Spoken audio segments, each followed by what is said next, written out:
Olá, tudo bem? Hoje eu acordei com saudade do meu pai, senhor João. João Tomás, só que mais conhecido como João o Alfaiate.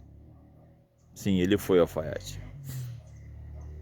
Ele foi alfaiate porque aos 9 anos de idade ele adquiriu sarampo lá no agreste de Pernambuco, na nossa cidade chamada Altinho. E aí ele ficou apenas com 11% de audição. Imagina para uma criança bonita, meu pai era um homem muito bonito, não é? Olhos azuis, branquelão, descendente de espanhóis. Então, lidar com essas coisas não é fácil. Muito vaidoso, mas era um homem muito íntegro. Eu lembro do respeito das pessoas por ele na cidade. Ele era o alfaiate dos sitiantes. O pessoal da elite fazia com outro alfaiate na cidade lá, outro galegão lá. Mas o meu pai era o cara do homem do sítio. Na sábado, que era dia de feira, e na quarta-feira a alfaiataria dele lotava. Quando eu via, estava meu pai recebendo porco como parte de pagamento, não é? Recebendo frango, não faltava comida em casa, milho. Foi muito saudável a minha infância, sabe? Foi muito bom. Até os 9 anos de idade eu morava em Altinho, mas estava sempre com meu pai. Meu pai era um homem carinhoso, bem carinhoso. Tinha um jeito especial de olhar para mim,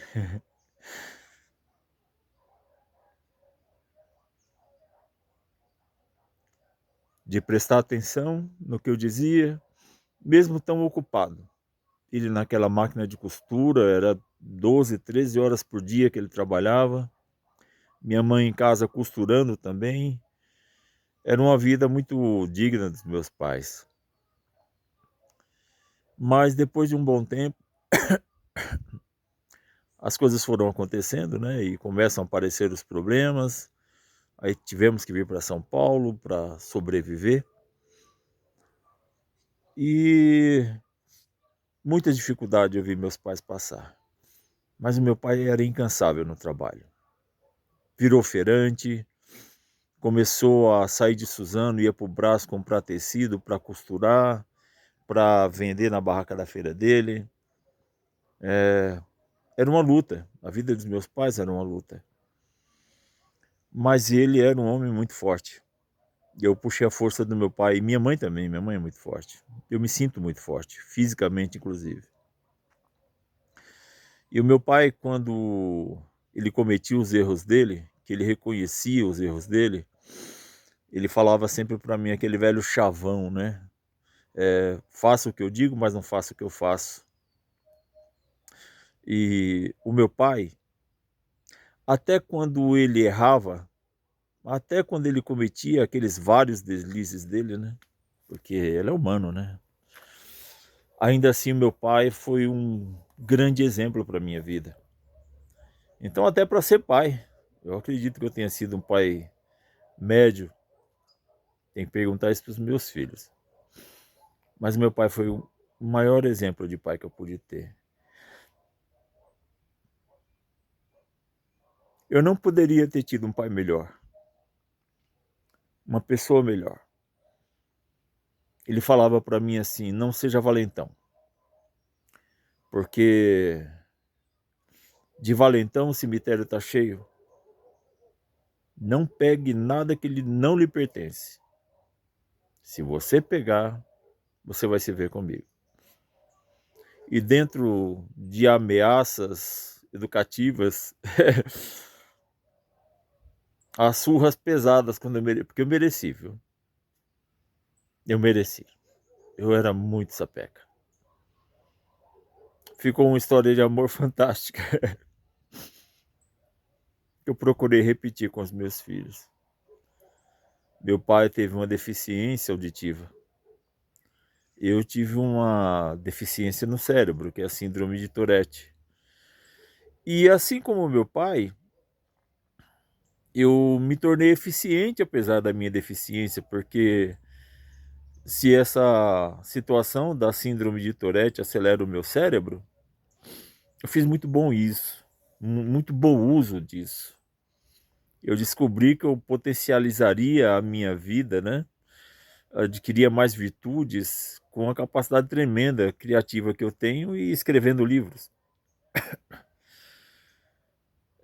Durante um bom tempo da minha vida, eu precisei usar esses livros para levar o pão para minha casa, para os meus filhos. E o meu pai não se rendeu. Eu vi as pessoas gritando com ele. Ô João, ô moco, ô surdo, né? Ô João! É assim que se falava com meu pai lá na alfaiataria. Tinha hora que eu ficava nervoso, eu não gostava que gritasse com meu pai, mas eles não estavam gritando com meus pais. Eles estavam se fazendo ouvir pelo meu pai, porque meu pai não conseguia, não tinha um aparelho auditivo naquela época, não. Se tinha, era algo tão fora da caixinha que ninguém conseguia comprar. Mas o que eu quero te falar, onde eu quero chegar com essa conversa, é que se você quer ser um homem honrado, se você quer ser um homem abençoado na vida, próspero, eu falo materialmente mesmo, com a família, honra o teu pai, honra a tua mãe, seus avós, seus bisavós. Não faça nada que possa envergonhar os seus antepassados, o seu país ou a sua família. É a lei da sobrevivência. Ela também é pactuada com a benção de Deus. Existem regras universais que estão aí. Todo aquele que respeita a sua hierarquia é automaticamente abençoado, não tem como não ser. Agora, se você tem divergência com seus pais, vai lá, se retrata. Teve um período da minha vida, já adulto, eu casei, tive os meus filhos, e meu pai estava lá em Pernambuco, né, separado da minha mãe, ficou lá. E fiquei muitos anos, muito chateado, porque o meu pai não vinha aqui conhecer meus filhos. Eu queria mostrar para ele que eu tinha me tornado um bom pai. E muita mágoa, muita dor surgiu dentro de mim. Eu não tinha condições de comprar uma passagem para levar minha família toda, meu pai conhecer. Mas para mim a grande alegria seria meu pai conhecer meus filhos, ver meus filhos no colo do meu pai. Até que, acho que 10 anos depois, meu pai teve um problema de saúde e teve que vir para São Paulo. E aí ele ficou na minha casa. E eu vivi 90 dias de muita felicidade com meu pai dentro da minha casa. Meus filhos, a minha primeira esposa, meu pai falando que eu era um bom dono de casa. E teve um dia, na segunda vez que ele veio, que ele ainda teve aneurisma cerebral e ele teve que vir, foram os últimos tempos dele aqui em São Paulo. E eu fiquei um ano aqui, curtindo meu pai. Desse um ano ele ficou mais 4 ou 5 meses morando na minha casa. Todo o restante foi na casa da minha irmã. E aí eu pude dar banho, trocar a fraldinha dele, pegar na mão dele para passear na rua, para ir na praça da igreja. E eu tive a oportunidade de devolver apenas um pouquinho do muito que eu recebi dele. Meu pai foi um homem de bem, o melhor homem que eu conheci. Um dia já, um pouco antes dele morrer, quando ele voltava dos lapsos que ele tinha por causa do aneurisma, eu sentei na frente de uma cadeira e pedi perdão para ele para um monte de coisa. Pela minha ausência na vida dele, pelas vezes que eu não estive perto para cuidar dele. E aí ele olhava para mim, ele segurando minha mão. Ele me beijava o rosto, ele beijava minha mão.